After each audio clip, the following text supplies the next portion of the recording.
I used to believe marriage meant closeness, that two people naturally grew nearer with time. But with Emma, my wife of 7 years, the opposite happened. The space between us only widened. And the worst part? It didn't happen through shouting matches or dramatic fights. No, it was something far quieter, far more painful. Her rejection. At first, it was little things. I'd rest my hand over hers at dinner, and she'd pull it away as if my touch burned.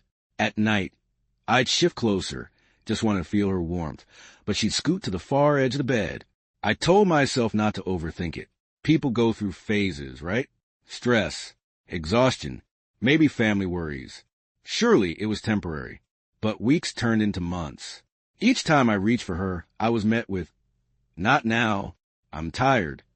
And slowly, a heavy truth pressed down on me. Every touch she refused wasn't just physical distance.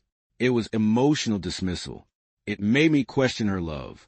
It made me question my worth as a husband. I tried to bring it up gently, asking if something was wrong, asking if I had done something to push her away.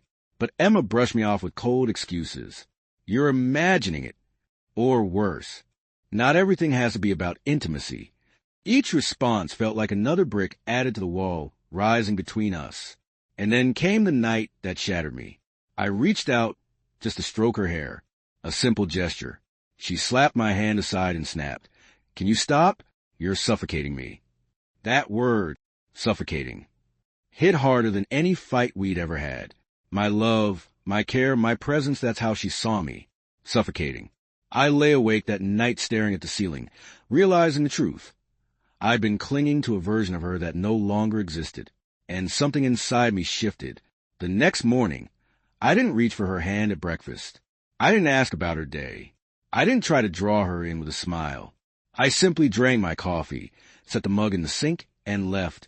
At first, she didn't even notice. A couple of days of silence must have felt like relief to her. But as I kept my distance, something changed.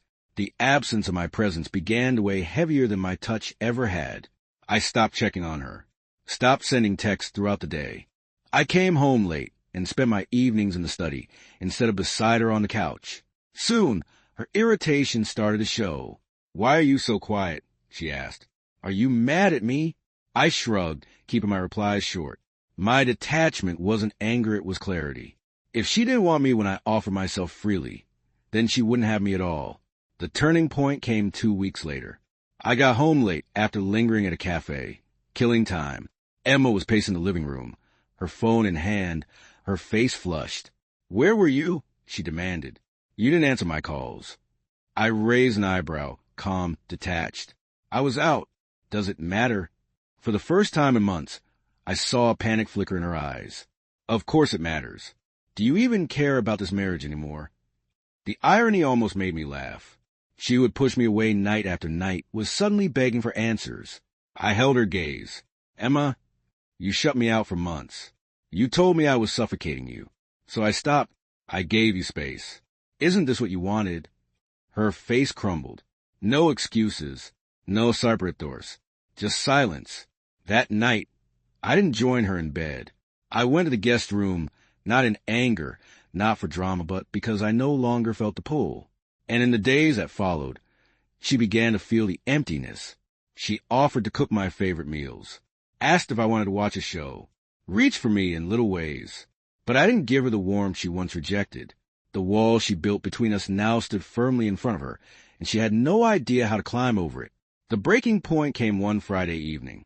I walked in to find her waiting at the door, eyes red from crying. "I can't do this anymore," she blurted, voice trembling.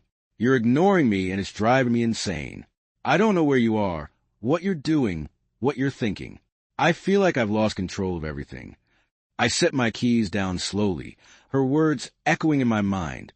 Asterisk control. Asterisk, you lost control. I told her evenly. The moment you decided my presence didn't matter, you wanted freedom from me. Now you have it. So, tell me, Emma, how does it feel? Her tears spilled as she stepped closer. "I didn't mean it like that. I didn't realize how much I needed you until you were gone. I was stupid.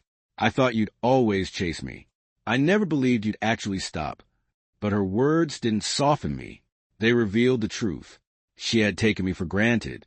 She believed my love was endless, unshakable, no matter how many times she rejected me. "I'm not a shadow, Emma," I said firmly.